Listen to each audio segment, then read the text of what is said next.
देखिए, ये नीतियों की जीत हुई है। ये तुष्टीकरण की हार हुई है और सनातनी को जितना गाली दिया हिंदू को, उसकी जीत हुई। आप याद करें, वो भविष्यवाणी भी सत्य नरेंद्र मोदी जी ने की, जो अटल जी ने कहा था सागर से लेके गंगा सागर तक, हिंद सागर से लेके गंगा सागर तक भारतीय जनता पार्टी की झंडा लहराया। श्यामा प्रसाद मुखर्जी के आत्मा को आज शांति मिल रही होगी और नरेंद्र मोदी 2014 में आए, उसके बाद देश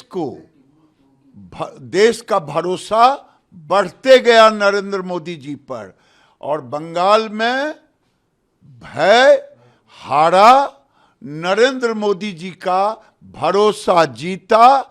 4 मई दीदी गई, बंगाल की जनता ने दिल खोल करके पहली बार भय से मुक्त होकर के वोट डाला। आप लोगों को उम्मीद थी कि 200 के आसपास बीजेपी पहुंच जाएगी बंगाल में? देखिए, हिंदुत्व जिस तरह से भी एक तरफा होकर के दिया है, ये अपने आप में अद्वितीय है।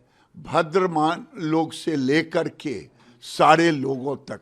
मैं आज के अवसर पर देश के प्रधानमंत्री नरेंद्र मोदी जी को, अमित शाह जी को, उनकी पूरी टीम को और नितिन नवीन जी जब अध्यक्ष बने राष्ट्रीय, पत्रकार पूछते थे बंगाल का चुनाव क्या होगा, वो भी शुभ शुभ रहा। अच्छा, 2 राज्य ऐसे हैं जहां पर कि आप लोगों का मुद्दा मुस्लिम तुष्टीकरण, बांग्लादेशी घुसपैठी, ये था असम और बंगाल। और असम में भी रिपीट हो गई बीजेपी की सरकार और बंगाल में बीजेपी की सरकार आ गई है। नीतियां क्या रहेंगी? नीतियां हमारा है सबका साथ सबका विकास, तुष्टीकरण नहीं, संतुष्टीकरण। लेकिन बंगाल में तो अभी बांग्लादेशी को भगाएंगे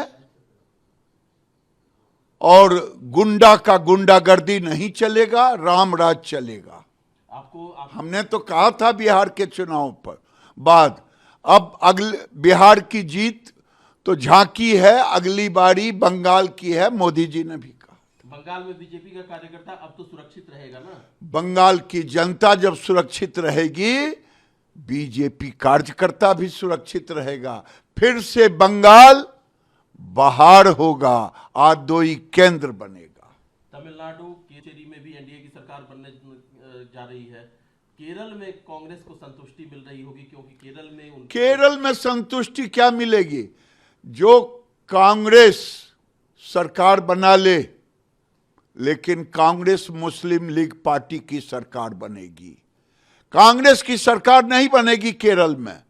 केरल में कांग्रेस मुस्लिम लीग की सरकार बनेगी। एक आखिरी सवाल है दादा, ममता दीदी को अपनी तरफ से कोई संदेश देना चाहेंगे आप?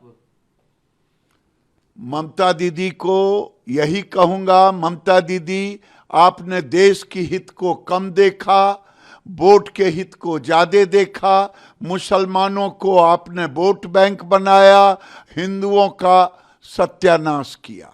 राहुल गांधी भी कह रहे हैं कि ममता दीदी अगर ध्रुवीकरण की राजनीति नहीं करती तो बीजेपी की एंट्री नहीं होती। राहुल गांधी तो लॉस्ट केस है।